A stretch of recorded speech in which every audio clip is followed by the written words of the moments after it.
آج میں آپ کے سامنے چند ایسے پوائنٹس نکات رکھوں گا کہ وہ کیا اعمال ہے جن اعمال کے کرنے سے انشاءاللہ العزیز ایک دنیا کی بہتر زندگی ہم گزاریں گے۔ اسلام اپنے ماننے والوں کو جو اس کو فالو کرتے ہیں دنیا کی اچھی زندگی کا وعدہ کرتا ہے اور آخرت کی اچھی زندگی کا بھی وعدہ ہے، یاد رکھ۔ ایمان اور عمل پہلا اصول ہے دنیا کی بہتر زندگی کا۔ تو جو کوئی ایمان لائے اور ایمان کے مطابق عمل کرے تو اس کے لیے اللہ کا وعدہ ہے دنیا کی اچھی زندگی کا اور آخرت میں جو اس نے یہاں کیا اس کے بدلے کا۔ دوسرا اصول ہے شکر، مطلب جو کچھ ہے اس میں اللہ کا شکر ادا کرے۔ اگر ایمان کی مثال ایک پرندے کی لے لے تو اس کے اگر دو پر ہے تو ایک صبر ہے اور دوسرا شکر ہے، یاد رکھیں بہت اہم چیز ہے صبر اور شکر۔ آئیے تیسرا اصول کیا ہم دیکھیں گے، صبر، اور صبر کی بڑی فضیلت ہے، یاد رکھیں۔ اور صبر اور شکر کا معاملہ بھی آپ یاد رکھیے، وہ دونوں میں سے کوئی ایک بھی نکل گیا تو دوسرا خود بخود نکل کر چلے جاتا۔ چوتھا اصول یاد رکھیے وہ کیا ہے، توبہ اور استغفار۔ پانچویں چیز یاد رکھیے تقوی اختیار کرے۔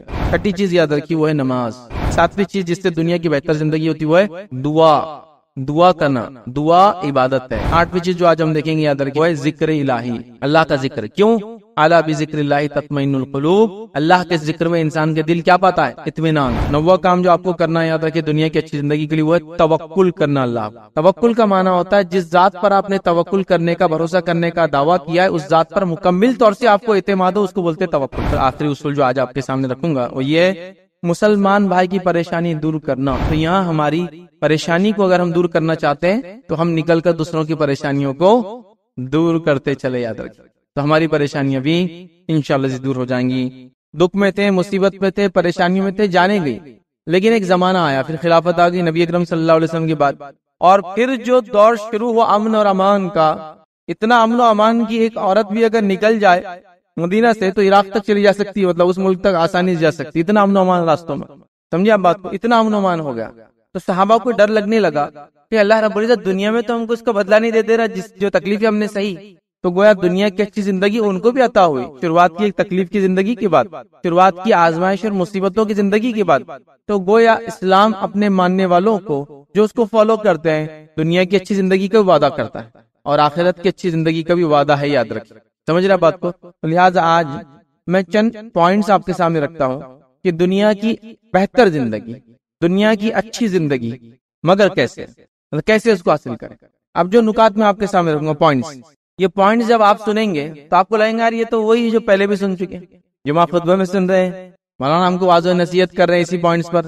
میں کچھ بھی ہٹ کر نہیں بولوں گا کیونکہ میرے پاس کوئی ایسی ہٹ کر چیز ہے ہی نہیں، اور کسی بھی مسلمان کے پاس جو قرآن و سنت کو جیسے صحابہ نے سمجھا ویسا رکھتا ہے اس کے پاس کچھ بھی نیا نہیں ہے، ساری چیزیں آلریڈی پہلے دے دی گئی اور بتا دی گئی، اب بس اس کو فالو کرنا اور ماننا ہے۔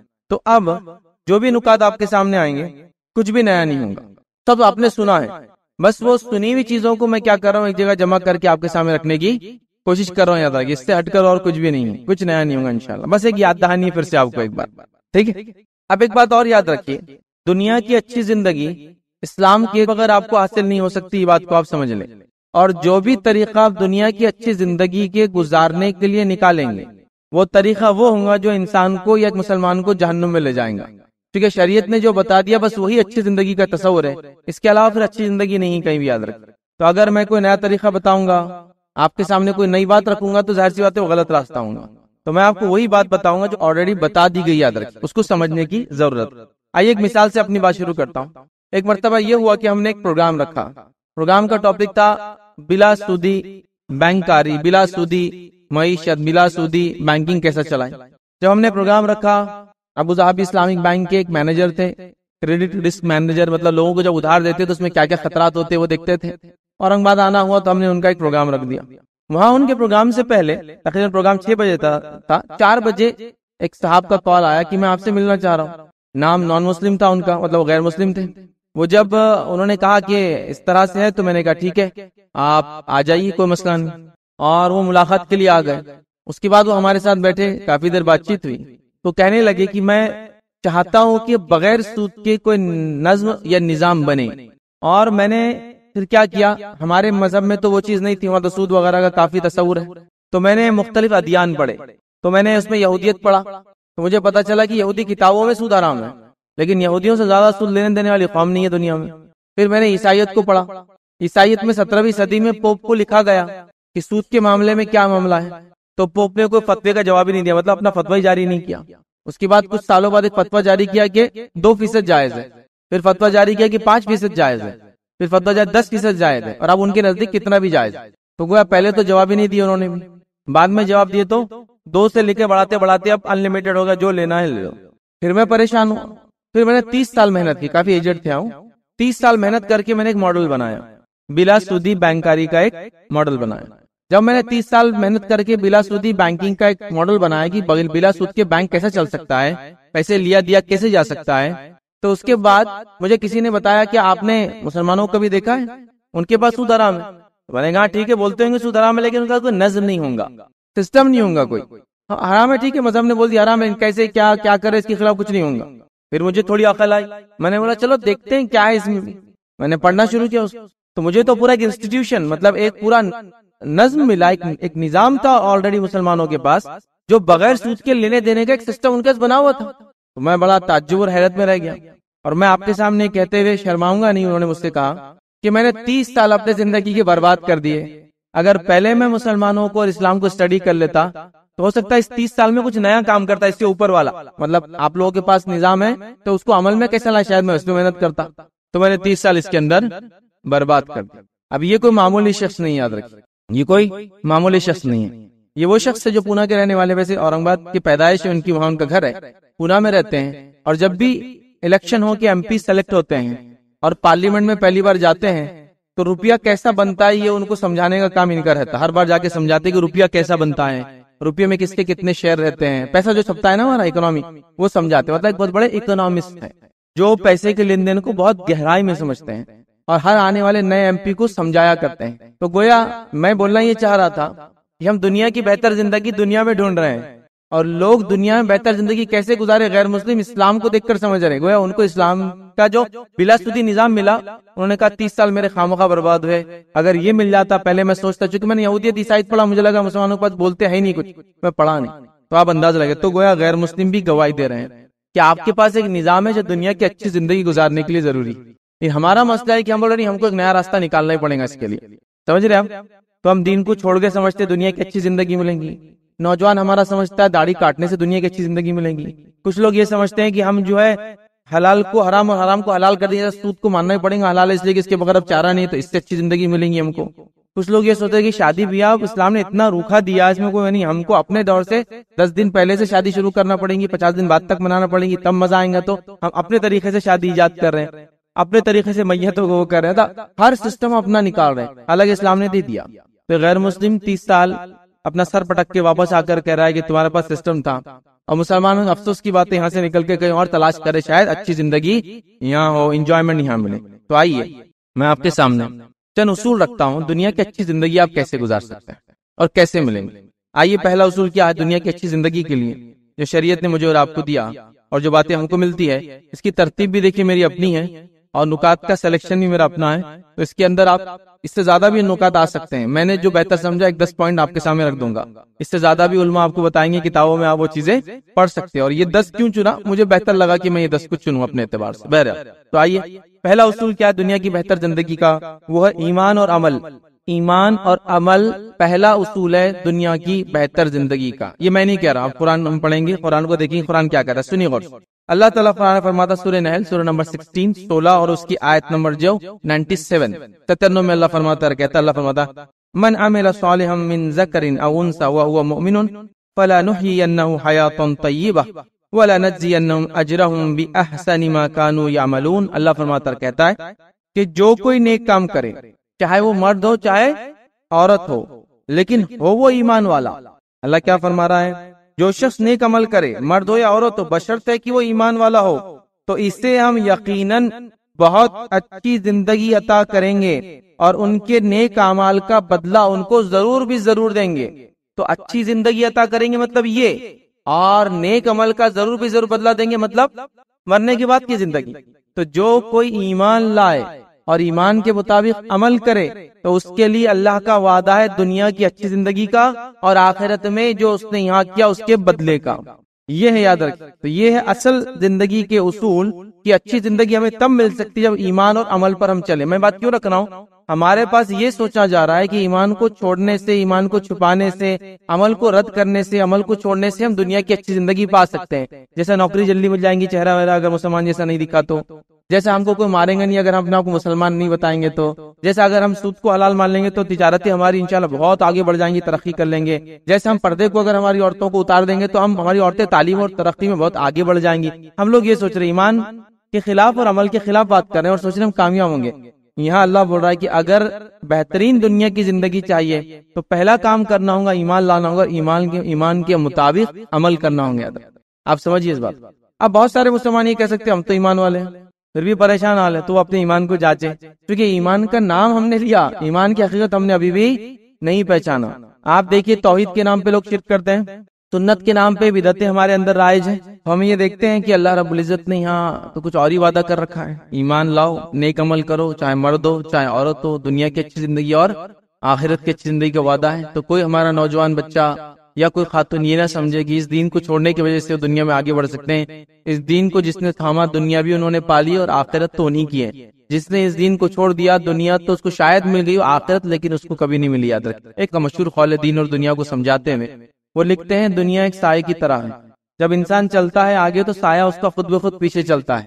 مطلب اگر انسان دین کی طرف چلے تو دنیا اس کے پیچھے آتی ہے، لیکن جب انسان پلٹ کر سایہ کو پکڑنے کی کوشش کرتا تو سایہ کبھی ہاتھ میں نہیں آتا، وہ جتنا آگے بڑھتا سایہ اس سے اور آگے. تو دنیا حاصل نہیں ہوتی یاد رکھیے، وہ سائے کی طرح ہے.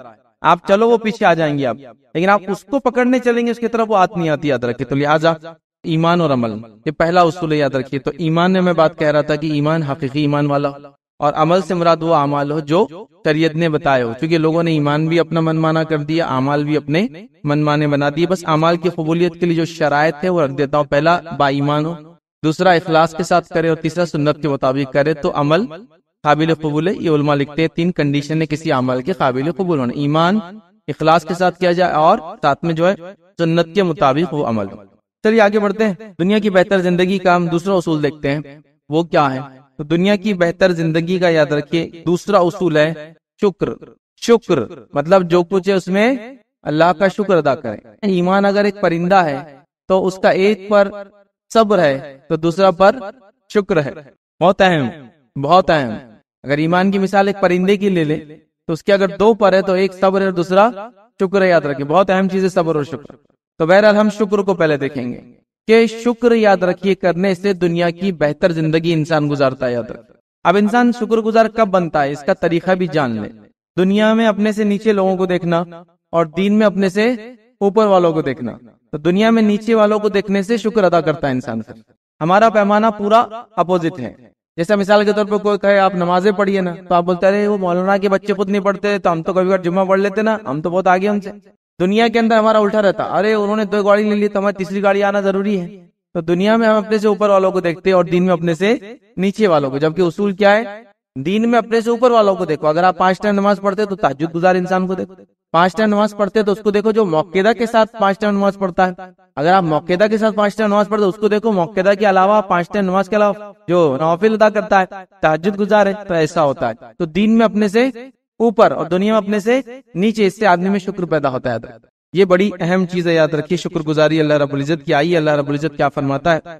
سورہ ابراہیم سورہ نمبر 14 اس کی آیت نمبر 7 میں اللہ فرماتا ہے، کہتا ہے وَإِذْ تَأَذَّنَ رَبُّكُمْ لَئِن شَكَرْتُمْ لَأَزِيدَنَّكُمْ. اللہ فرماتا ہے کہتا ہے کہ تیرا رب اس چیز کا اعلان کر چکا ہے کہ اگر شکر گزار بنو گے تو تمہیں اور مزید دوں گا.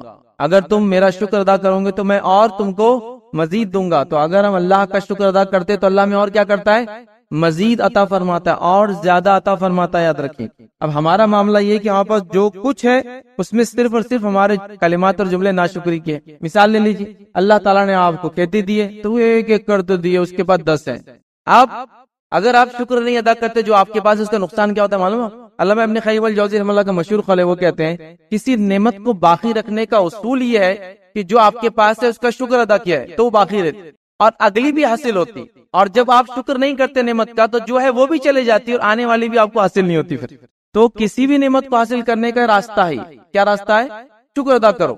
تو اللہ کیا کرتا ہے؟ اس نعمت کو قائم رکھتا. مطلب مثال کے طور پر 1 ایکڑ ہے، شکر ادا کر رہے تو وہ بھی قائم رہیں گا، اللہ مزید اور دیں گا. اب آپ نے اس پہ ناشکری کری تو وہ جو چیزیں وہ بھی قائم نہیں رہیں گی اور جو ملنے والا تھا مزید وہ بھی آپ کے پاس سے چلا جائیں گے، یاد رکھیں۔ تو شکر بہت اہم ہے، یاد رکھیں۔ ہم دیکھتے ہیں اتنی ناشکری ہمارے پاس، پھر بھی اگر آپ چھوٹے علاقوں میں ہیں، گاؤں کے علاقوں میں ہیں تو اتنا نہیں سمجھتا، لیکن جیسے جیسے اللہ مال و دولت دیتا ہے یا شہری علاقوں میں رہتے ہیں، ہر آدمی کو دیکھا جاتا ہے بس اس کو دیکھ کر ناشکرا ہوتا ہے، اس کو دیکھ کے ناشکرا ہوتا ہے، اس کے کپڑوں کو دیکھ کے ناشکرا، اس کی گاڑی کو دیکھ کے ناشکری، اس کے گھر کو دیکھ کے ناشکری، اس کے بچوں، ہر چیز میں جو اس کو دیا اس میں مطمئن نہیں ہوتا ہے، اے اللہ مجھے کیوں نہیں ملی، یا اللہ مجھے، اور شکر گزاری تو دور، حاسد بن جاتا ہے، حسد کرنے والا۔ حسد کس کو کہتے ہیں؟ مانو ہم کو آپ کی نعمت کو دیکھ کر اگر مجھے برا لگ رہا ہے، یہ کیوں اس کے پاس ہے، یہ ادار تو نہیں اس کے پاس کیوں ہے، تو یہ حسد ہے۔ پھر حسد کرنے والا دو چیزوں میں سے ایک چیز سوچتا ہے، پہلا یہ سوچتا ہے اللہ یہ میرے کو مل جانا، اور دوسرا یہ سوچتا ہے میرے کو ملے نہ ملے اس سے چھین جانا، یہ ہوتا ہے۔ لیکن شکر جو کرتا ہے اس کے سامنے کوئی نعمت آئیں گی وہ الحمدللہ اللہ رب العزت نے ماشاءاللہ آپ کو کافی نعمتیں دی ہے، اور میں بھی اللہ سے دعا کروں گا اللہ مجھے بھی دے، اگر ضرورت محسوس کرتا ہے کر سکتے ہیں، ایسی دعا جائز ہے کہ اللہ مجھے بھی دیا ہوتی میرے پاس تو میں بھی ایسا ایسا کام کرتا دین کے لیے، آپ سمجھ رہے؟ تو ہمیں شکر کرنا ہے جو ہمارے پاس ہے۔ صرف دو موقع ایسے ہیں جب آپ کسی کو دیکھیں تو آپ حرص کر سکتے ہیں، خواہش کر سکتے ہیں کہ میں بھی ایسا ہونا، خالی دو موقعوں پر ہے، باقی کسی میں نہیں۔ کسی کا گھر دیکھ کر نہیں ہے، گاڑی دیکھ کر نہیں ہے، بیوی بچے دیکھ کر نہیں ہے، مال دولت کھیتی دیکھ کر نہیں ہے، دو چیزوں میں ہے خالی، جس کو دیکھ کر آپ بول سکتے کاش میرے پاس بھی ایسا ہونا تھا، وہاں آپ حرص کر سکتے، تھوڑا وہاں آپ خواہش بھی رکھ سکتے، وہاں دعا بھی کر سکتے۔ کون دو لوگ ہیں؟ نبی اکرم صلی اللہ علیہ وسلم فرمایا پہلا اس مالدار انسان کو اگر آپ دیکھو جو اللہ کے راہ میں خرچ کرتا، آپ بول سکتے کاش میں بھی اتنا مالدار ہوتا نا تو ایسی خرچ کرتا جتنا یہ کر رہا، تو یہاں آپ کر سکتے۔ دوسرا ایک ایسے علم والے کو دیکھو جو اس علم پہ عمل کرتا ہے، تو جب اس کو دیکھ کر بھی آپ بولتے کاش میرے پاس بھی اتنا علم ہوتا نا تو میں بھی اس پہ ایسے ہی عمل کرتا، بس اس کے علاوہ کسی کو دیکھ کر آپ کو کچھ بھی نہیں سوچنا ہے، آپ سمجھ؟ پھر اطمینان رکھنا ہے جو آپ کے پاس ہے اور شکر ادا کرنا اللہ، تو شکر بڑی اہم چیز۔ ہم لوگوں میں سے اکثر لوگ دیتے اتنی ناشکری کرتے ہیں، مردوں میں بھی حال ہے اور خواتین میں بدرجہ اولا بہت زیادہ ہی بد حال، چور محنت کر کے آ رہا دن بھر، پھر بھی اس کی امید ہے وہ اس سے زیادہ کچھ کمائیں، کیا کریں گے؟ کوشش تو کر رہا ہے نا، ہاں سست ہے، کاہل ہے تو ایک الگ بات ہے، آپ اس کو موٹیویٹ کرے، بڑھاوا دے کہ تم کچھ کرو، لیکن اگر وہ سب کچھ کرتا ہے، تقدیر میں اگر اتنا ہی رزق ہے تو پھر کیا کرنا ہے؟ تو شکر بڑی اہم چیز ہے، مرد ہو یا عورت ہو، ہم کو جو اللہ رب العزت کا شکر گزار پڑنا پڑے گا۔ اچھا شکر صرف منہ سے ادا نہیں ہوتا، یاد رکھیں ہمارے پاس شکر کے کلمات لوگ ہوتا ہے، الحمدللہ اللہ نے بہت دیا، الحمدللہ اللہ نے دیا، اور دلی میں جلن چالو یہ موبائل میرے پاس کیوں نہیں ہے، یہ فرق، الحمدللہ بہت ہے اپنے پاس، تو صرف لفظ نہیں ہونا، شکر آپ کے عمل سے بھی ظاہر ہو۔ نبی اکرم صلی اللہ علیہ وسلم اللہ تعالیٰ کے شکر گزار بندے تھے، آپ کثرت سے نمازیں پڑھتے تھے، صحابہ نے پوچھا اللہ کے رسول آپ تو بخشے بخشائے ہیں پھر بھی اتنی نمازیں، تو کیا کہ میں اپنے رب کا شکر گزار بندہ نہ بنوں؟ آپ راتوں میں نوافل اتنی زیادہ پڑھتے ہیں کہ آپ کے پیروں پر ورم، سجن بولتے ہیں اسے، سجن آ جاتا، سمجھ رہا بات؟ تو شکر صرف زبان سے نہیں ہے کہ الحمدللہ میرے کو اللہ نے اولاد دیا، الحمدللہ میرے پاس کھیتی ہے، الحمدللہ گاڑی ہے، وہ عمل سے بھی اظہار ہوتا ہے۔ سچ کیا آپ نوافل میں اضافہ کریں، میرے رب تو نے مجھے یہ دیا ہے جو ظاہر سے میں اس کے لائق نہیں ہوں جو بھی تو نے دیا، سمجھ رہے؟ یہ تیرا فضل ہے مجھ پر، تو شکر یاد رکھیے بڑی اہم چیز۔ آئیے تیسرا اصول کیا ہم دیکھیں گے جو دنیا کی بہتر زندگی کا ہے، وہ ہے صبر۔ صبر اور صبر کی بڑی فضیلت ہے، یاد رکھیں بہت زیادہ، بہت زیادہ۔ اور صبر اور شکر کا معاملہ بھی آپ یاد رکھیے، وہ دونوں میں سے کوئی ایک بھی نکل گیا تو دوسرا خود بخود نکل کر چلے جاتا، وہ دونوں ساتھی رہتے ایک دوسرے کے۔ اگر آپ ناشکرے ہو گئے تو آپ میں صبر بھی ختم ہو جاتا، اور آپ نے صبر چھوڑ دیا تو شکر آپ کے پاس سے نکل جاتا، دونوں بیک وقت ہوتے انسان کے پاس، یاد رکھیں۔ تو صبر بڑی اہم چیز ہے، یاد رکھیں صبر جس کو ہم کہتے ہیں نا، کوئی تکلیف، دکھ، پریشانی، بیماری، موت، نقصان، چیزوں کا گم جانا، ہو جانا، سمجھ رہا، مال و دولت کا لٹ جانا، جانوروں کا اچانک مر جانا، کئی چیزیں، ہر آدمی کے لیے ایک الگ آزمائش ہے، تو اس کا الگ صبر ہے، سب کے ساتھ ہوتا ہے، دنیا میں ایسا کوئی بھی نہیں۔ لیکن اگر ہم اللہ نے جو کچھ ہمارے ساتھ کیا اس پر اگر ہم صبر کریں گے تو اللہ رب العزت جو ہے بندے کے صبر کو دیکھ کر اس کو اور عطا کرتا ہے۔ اور صبر کے اتنے فضائل آتے ہیں، صبر کے اتنے فضائل آتے ہیں، اسی کو انتہا نہیں۔ آئیے ایک چھوٹا سا واقعہ سناتا ہوں آپ کو۔ نبی اکرم صلی اللہ علیہ وسلم کی مجلس ہوتی، ایک صحابی اپنے چھوٹے سے بچے کو لے کر روایت میں آتا ہوں آیا کر، اب ہوا یہ کہ ایک مرتبہ یا کچھ دنوں تک وہ نہیں آئے، نبی اکرم صلی اللہ علیہ وسلم پوچھا ارے وہ شخص کہاں ہے جو نماز وہ پہلے بچے کو درس میں لے کے آتا تھا؟ کہ اللہ کے رسول صلی اللہ علیہ وسلم اس کے بچے کا انتقال ہو گیا، تو کہا اس کو بلا کے لاؤ، ان کو بلا کے لائے، لڑکا تھا ان کا چھوٹا، تو نبی اکرم صلی اللہ علیہ وسلم نے ان کو حکم دیا اور فرمایا کیا تو چاہتا ہے کہ اللہ تعالیٰ بھی جو تجھ سے ویسی محبت کرے جیسا تو اس بچے سے محبت کرتا ہے؟ تو کہا پھر تو صبر کرو، تو نے صبر۔ ایک دوسری روایت میں دیکھیے الفاظ ہے کہ اللہ تعالیٰ فرشتوں کو حکم دیتا ہے کہ جا کر ایک بندہ ہے اس کے بچے کا کی جان لے لو، اس کو موت دے دو، فرشتہ آتا ہے اور اس بچے کو موت دے دیتا ہے. اللہ تعالیٰ پوچھتا ہے فرشتے سے، حالانکہ اس کو علم ہوتا ہے کہ تم نے کیا کیا میرے بندے کے ساتھ. تو کہا اللہ تو نے حکم دیا تھا موت کا، اس کے بچے کو ہم نے موت دے دی. تو اللہ کہتا پھر اس نے کیا کیا اس پر. تو کہا اس نے تیرے شکر کے کلمات ادا کیے، اس نے الحمدللہ کہا. اس بچے کی موت پر کیا کہا؟ الحمدللہ. تو اللہ کہتا جاؤ اس کے لیے جنت میں گھر بنا دو، اس کا نام رکھ دو بیت الحمد. اس کے لیے گھر بنا دیا جاتا. تو یہاں کیا سب دیکھیں، کسی کو صبر ہوگا تو یہ کلمات منہ سے نکلیں گے نا. کسی کی موت پر ہمارے پاس تو ایسا حال ہے، کسی کی موت پر اگر آپ نے الحمدللہ بولے تو آپ کی تو جانی جانے والی اس دن.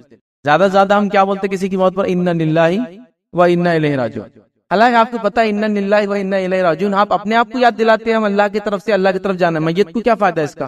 آپ کو بولنا پڑے گا اللہ مغفر لہ ورحمہ، اللہ اس کی مغفرت کرے رحم کرے سوال جواب، وہ بولنا پڑے گا نا. اپنے کو تو یاد دلا دیا آپ نے کہ ہم اللہ کی طرف سے آئے تھے اللہ کی طرف جانا، یہ تو یاد دہانی ہوئی.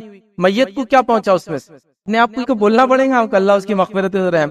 تو انا للہ ہی سب سے لاسٹ ورڈ رہتا ہوں، اور وہ بھی صرف موت پہ بولا جاتا ہے. آپ کو پتا ہے ایک مرتبہ ہم چھوٹے تھے، تھوڑا بہت تو علم تھا کہ انا للہ و انا الیہ راجعون موت پر، نقصان پر، چیز کے گمنے پر، کھو جانے پر پڑھ سکتے ہیں. تو ایک صاحب ملے، ان کی طبیعت بہت خراب ہے، تو میں انا للہ مرے تھوڑی کو ابھی زندہ ہے بولے. میں نے کہا لیکن صحت تو چلے گئی نا، نقصان ہوا نا اس کا، تو پڑھ سکتے ہیں اللہ کی طرف سے. نہیں بولے صرف مرے تو پڑھنا. تب چھوٹے تھے تو وہی سیکھ لیا ہم نے، کیا مرے تو پڑھنا. پتہ نہیں کتاب میں غلط لکھا ہوا ہوں گا کہ نقصان پہ پڑھ سکتے، کسی کو کسی کونے پڑھ سکتے، نہیں صرف مرے تو پڑھنا. تو ویسے ہی ہے، آپ کوئی کسی کا انتقال ہو جائے اور الحمدللہ بولے تو اس کی تو پورا گاؤں مل کے جان ہی لے لیں گا. شکر ادا کر رہا میرا باپ مر گیا، تو شکر ادا کر رہا میرا بھائی چلے گیا دنیا. نہیں، وہ اللہ کی تعریف کر رہا ہے ہر حال میں، چاہے کوئی پیدا ہو چاہے کوئی مرے، الحمدللہ علی کل حال، ہر حال میں اللہ رب العزت کا شکر ادا کرنا چاہیے. یاد رکھ، یہ بہت بڑی بات ہے، یہ بہت بڑی بات ہے، اس کو سمجھیں. تو صبر بڑی اہم چیز ہے. یاد رکھ، جب آدمی صبر کے خلاف جزا فضا کرتا، رونا دھونا کرتا ہے، کچھ تو فطری رونا جائز ہے، وہ ایک الگ مسئلہ، لیکن اللہ ہمارے ساتھ ہی ہونا تھا کیا کنٹینیوسلی میں آزمایا جا رہا ہوں. ہمارے گھر میں بیماری آ رہی ہے، پڑوسی اتنے اچھے ان کو کچھ نہیں ہو رہا. میرا ایک بچہ تھا چلے گا، ان کے 10 بچے، کچھ نہیں ہو رہا. پورے محلے میں سب کے پاس پیسہ، ان کے گھر چوری نہیں ہو رہی، میرے گھر پہ چوری ہو رہی. تو آپ کو صبر کرنا ہوگا کہ اللہ نے آپ کو چنا آزمائش کے لیے، اللہ اس کا بدلہ دیں گے. تو صبر بڑی اہم چیز ہے. اللہ تعالیٰ نے صبر کرنے والوں سے محبت کا دعویٰ کہ ان اللہ مع الصابرین، کہ اللہ تعالیٰ صبر کرنے والوں کے ساتھ. یاد رکھیے تو صبر بڑی اہم چیز. چوتھا اصول یاد رکھیے وہ کیا ہے؟ توبہ اور استغفار. توبہ اور استغفار دنیا کی بہترین زندگی کا ایک اہم اصول ہے. یاد رکھیے، اس لیے کہ گناہ انسان کی زندگی کو برباد کر دیتے ہیں، اس میں نحوست لاتے ہیں، اس کے اندر خیر و برکت چھین لی جاتی ہے، اس کی وجہ سے برائیاں آتی. یاد رکھیں، تو جب انسان اپنے گناہوں سے توبہ کرتا ہے، توبہ اور استغفار، تو اللہ رب العزت خوش ہو کر اس کی دنیا کی زندگی اچھی کر دیتا ہے. یاد رکھیں، اور توبہ اور استغفار کے لاتعداد فائدے. یاد رکھیں. آئیے ایک چھوٹے سے واقعے سے پھر اپنی بات کو رکھتا ہوں. ایک واقعہ اس طرح سے کہ امام احمد بن حنبل رحمہ اللہ کا مشہور واقعہ ہے. وہ ایک مرتبہ کسی شہر حدیث کو سننے گئے کسی سے، وہاں گئے تو لیٹ ہو گئے، تاخیر ہو گئے، بات سن لی، رات ہو گئی، اب اپنے وطن بغداد واپس نہیں آ سکتے تھے. تو مسجد کے سامنے ایک آدمی ان کو دیکھ رہا تھا، جو کہ وہ بیکر تھا، بیکری چلاتے نا، وہ روٹی وغیرہ بنا کے بیچتے تھے، وہ تھا. اس نے دیکھا تو کہا کہ آ جائیے یہاں رک جائیے رات میں، کوئی مسئلہ نہیں، تندور لگا ہوا ہے باہر، سردی بھی، یہاں گرم بھی رہتا. اب جب وہ آٹا گوندتا تھا تو استغفار کثرت سے کرتا تھا، روٹی ڈال رہا تو استغفار کرتا. تو امام احمد بن حنبل کو تھوڑا سا تجسس ہوا، کہا تجھے اس استغفار سے کبھی فائدہ ہوا کہ کچھ؟ اس کثرت سے تو کر رہا ہے، گونتا ہے تو استغفار کرتا ہے، ڈالتا ہے بریڈ تو استغفار کرتا ہے، تو کچھ فائدہ ہوا؟ کہا فائدہ ہوا. کہا کیا فائدہ ہوا؟ تو کہا ایسی میری کوئی دعا نہیں جو اللہ نے آج سنی نہ ہو آج تک. بولے استغفار کی کثرت سے ایسی کوئی دعا ایسی نہیں ہے جو اللہ نے میری آج تک سنی نہ ہو سوائے ایک کے. اللہ انہوں نے ایکسپشن بھی دیا، ایک نہیں ہوئی باقی سب ہو گئی. تو کہا کیا ہے؟ تو کہا میں وقت کے سب سے بڑے محدث سے ملنا چاہتا ہوں، امام احمد بن حنبل سے، ان سے ملاقات آج تک نہیں ہوئی، باقی میرے سارے مسائل حل ہو گئے، میری ساری دعائیں قبول ہو گئی. تو کہا اس کی وہ دعا بھی اس دن استغفار کی وجہ سے قبول ہو گئی تھی. امام احمد بن حنبل اس سے مل لیے، بلکہ اس کے مہمان بنے، اس کے اس دکان کے اندر، بیکری شاپ کے اندر رکے. تو یہ استغفار. یاد رکھ، استغفار صرف گناہوں کے معافی کے لیے نہیں، بلکہ انبیاؤں کا تو یہ شعار تھی، پہچان تھی کہ وہ بغیر گناہ کے استغفار کرتے تھے، توبہ کرتے تھے. تو استغفار یاد رکھی بڑی اہم چیز ہے. توبہ اور استغفار ویسے دونوں الگ الگ تھوڑا سا معنی ہے، لیکن ایک ساتھ استعمال. توبہ کا معنی ہے گناہ کے راستے پہ چل رہا تھا، پلٹ کے اللہ کی طرف آ گیا، اور استغفار ہے جو گناہ پہلے کر چکا تھا اس کے لیے معافی مانگتا ہے. تو توبہ پلٹنا، استغفار جو پہلے گناہ کیا تھا اس مطلب پیچھے جو چھوڑ کر آیا تھا گناہ صاف کرنا. تو توبہ زندگی کو بدلنا، استغفار جو گناہ ہو چکے معاف کرنا. اور نیک انسانوں کی پہچان ہے وہ بغیر گناہ کے بھی استغفار کرتے رہتے، چونکہ انبیاؤں کی شان اور ان کی پہچان تھی، سب استغفار کرتے تھے اپنے رب سے. بہرحال آئیے استغفار کے فائدے کیا ہوتے ہیں؟ 4 فائدے آپ کو رکھ دیتا ہوں خالی، جو قرآن میں خود ہے تو وہ رکھ دیتا ہوں، تفصیل میں نہیں جاتے ہیں۔ نوح علیہ السلام اپنی قوم کو دعوت دیتے ہیں، اور دعوت میں کیا کہتے ہیں سنیے، اللہ فرماتا ہے قُلْتُ اسْتَغْفِرُوا رَبَّكُمْ إِنَّهُ كَانَ غَفَّارًا، کہ انہوں نے کہا کہ اے اللہ میں نے اس قوم کو دعوت دی اور ان کو کہا کہ میری قوم تم اللہ سے معافی مانگو، استغفار کرو، تم اس کو دیکھو گے کہ وہ تم کو معاف کرے گا۔ یرسل السماء علیکم مدرارا، اور اگر تم استغفار کرو گے تو تم دیکھو گے اللہ آسمان سے موسلا دار بارش برسائے گا، اچھی والی بارش برسائے گا، مدرارا ویمددکم باموال وبنین، اور تم کو بڑھا دے گا مال میں اور اولاد میں، اموال مال میں اور بنین اولاد میں تم کو بڑھا دے گا، کیا کرنے سے؟ استغفار، ٹھیک ہے۔ پھر آگے فرماتے اور کہتے ہیں اور بیٹو اور تمہاری مدد کرے گا اور تمہارے لیے باغات پیدا کرے گا، ٹھیک ہے، آسمان سے بارش برسائے گا، باغات پیدا کرے گا اور اس میں نہریں جاری کر دیں گا۔ آپ سمجھتے اتنے فائدے استغفار کہ بارش برسائیں گا اللہ تعالیٰ، بارش سے تعلق میرا سیدھے ہو یا نہ ہو، لیکن بارش نہ ہونے سے نقصان میرا بھی ہوتا ہے۔ آپ سمجھ رہے، میں کھیتی باڑی نہیں بھی کرا تو بارش نہیں تو مجھے پتا چلا شہر میں دودھ مہنگا ہو گیا، شکر فلاں ہو گئی، مطلب بارش نہیں ہوئی۔ تو آج بھی آسمان کی طرف دیکھنا انسان کی فطرت، اس کے بغیر اس کے لیے چارہ نہیں آج بھی آتا۔ تو بارش برسیں گی استغفار کی کثرت سے، تو اگر گاؤں میں بارش نہیں ہے، کھیت میں بارش نہیں، استغفار کیجیے، پانی نہیں ہے استغفار کیجیے، ٹھیک ہے۔ اس کے بعد اولاد نہیں ہے، استغفار کیجیے، کہ تو اولاد میں اللہ بڑھا دیتا ہے استغفار کرنے والوں۔ مال میں کمی ہے تو استغفار کیجیے، اللہ مال بڑھا دیں گا۔ اب دنیا کی اچھی زندگی مال سے تو کہیں نہ کہیں جڑی ہے، میں نہیں کہہ رہا مال نہیں ہے تو بری زندگی ہے، لیکن اور انسان اضافہ کر سکتا ہے اپنا اعمال میں کم وقت میں۔ مالدار لوگ دیکھیے خرچ کر کے کیا کیا نہیں کر لیتے ہیں اور کتنے آگے بڑھ جاتے ہیں اعمال کے اندر، ٹھیک ہے۔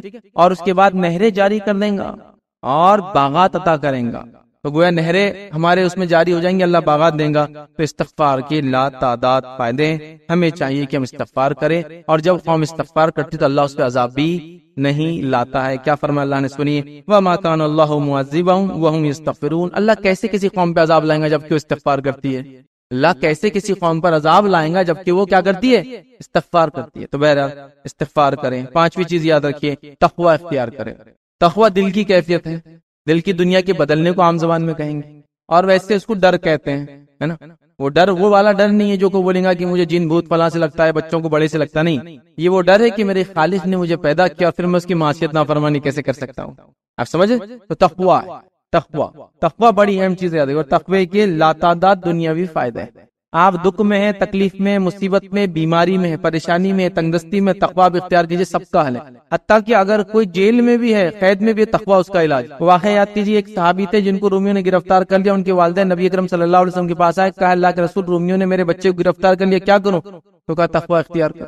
انہوں نے تقوی اختیار کیا۔ وہ کہتے رات میں زنجیروں میں بندھا ہوا تھا، یہ جو جنگ میں پکڑے گئے تھے تو جیل میں نہیں ڈالے جاتے، جنگی فوجیوں کو سب کو باندھ کے رکھ دیا جاتا ہے۔ اچانک بیڑیاں ٹوٹ گئی، لوہے کی زنجیریں ٹوٹ گئی، میں اٹھا اور بھاگ گیا، جا ایک باڑے میں گیا، ایک اونٹ نکالا، وہ اونٹ جب نکال کے اس کو سوار ہو کے بھاگا تو وہ باڑے کا دروازہ کھلا رہے گا جلدی میں، دوسرے اونٹ بھی پیچھے بھاگنے لگے اور وہ اونٹ کے ساتھ پورے اونٹ میرے پیچھے آ گئے۔ پھر وہ سارے اونٹوں کے ساتھ مدینہ پہنچ گئے۔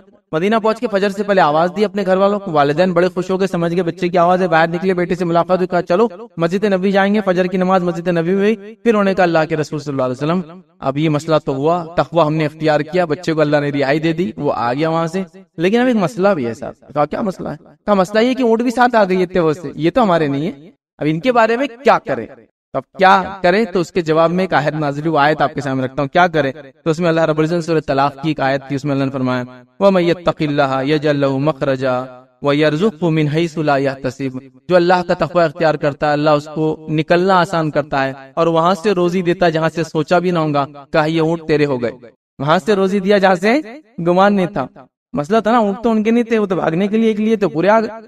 وَمَن يَتَّقِ اللَّهَ يَجْعَل لَّهُ مَخْرَجًا، عبداللہ ابن عباس رضی اللہ عنہ اس آیت کے تعلق سے فرماتے ہیں یہاں مخرجہ سے مراد ہے دکھوں سے، تکلیفوں سے، بیماریوں سے، پریشانیوں سے، مصیبتوں سے، تنگدستی سے نکلنا آسان کر دیتا ہے تقوی کی وجہ سے، دل کی دنیا بدلنے کی وجہ سے، اور ایسی جگہ سے روزی دیتا ہے جہاں سے سوچا بھی نہ ہوگا۔ دیکھیے اب آپ کو ایک آفر آیا رشوت لے کے کام کر دو، آپ نے تقوی اختیار کر لیا۔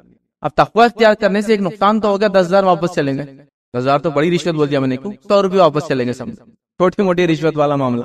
تب دل کو تو لگ رہا یہ تو دنیا چلے گئی آتے آتے، لیکن آپ نے کیا اختیار کیا تھا؟ تقوی۔ اب اللہ کا ذمہ ہے آپ کو وہ روزی دینا، لا کر کہاں سے دیں گے، وہ اللہ کا معاملہ ہے۔ اچھا جب ہم رزق کی بات کرتے، روزی کی بات کرتے، تو رزق کے اندر صرف پیسہ نہیں آتا، یہ بات بھی آپ سمجھیے، رزق میں کھیتی باڑی بھی آتی، رزق میں اولاد بھی آتی، رزق کے اندر اچھی صحت بھی آتی، رزق کے اندر پیسہ بھی آتا۔ آپ سمجھ تو رزق دیں گا، وَيَرْزُقْ تو رزق ملیں گا۔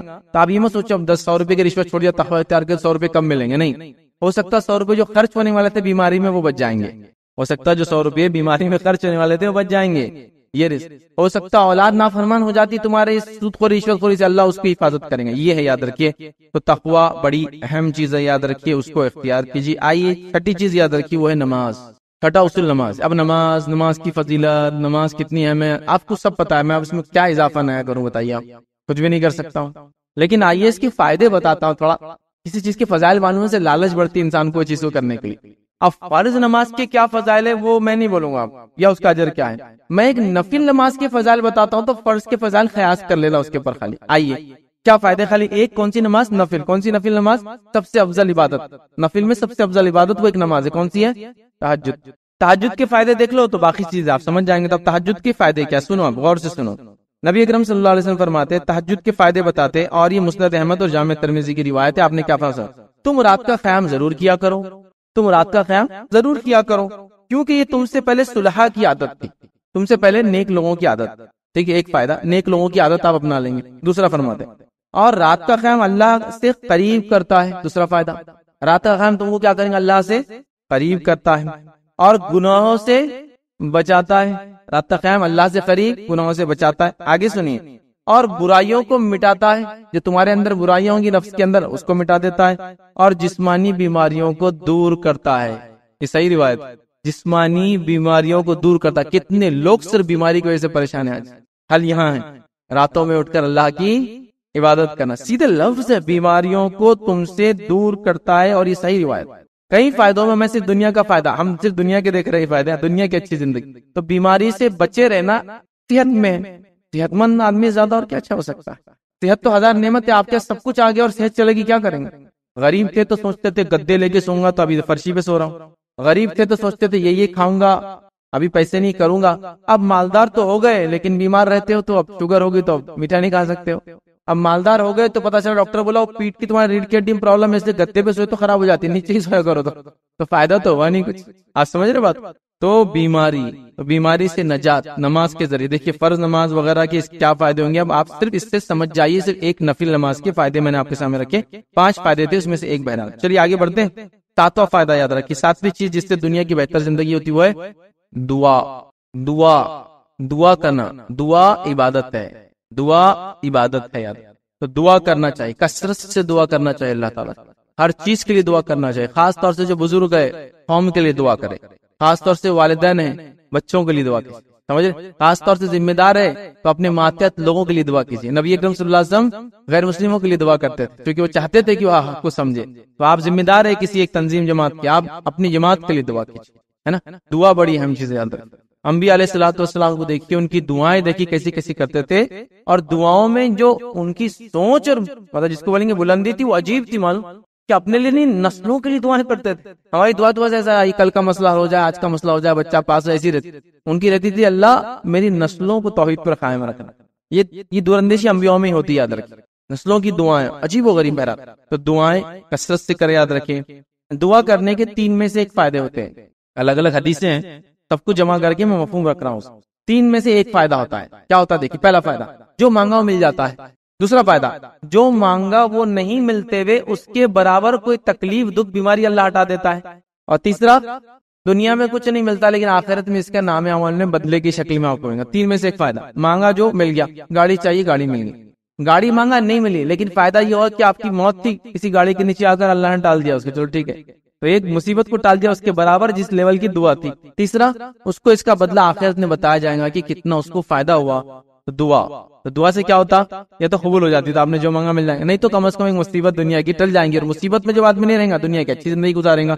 تو دعا کثرت سے دعائیں کیجیے، ذمہ دار ہونے کے ناطے، ماں باپ ہونے کے ناطے، ٹھیک ہے، ہر اعتبار سے اپنے لیے، دیگر دوسروں کے لیے، سب کے لیے۔ 8ویں چیز جو آج ہم دیکھیں گے، یاد رکھیے، جو اصول ہے جو بہتر زندگی کا، وہ ہے ذکر الہی، اللہ کا ذکر۔ کیوں؟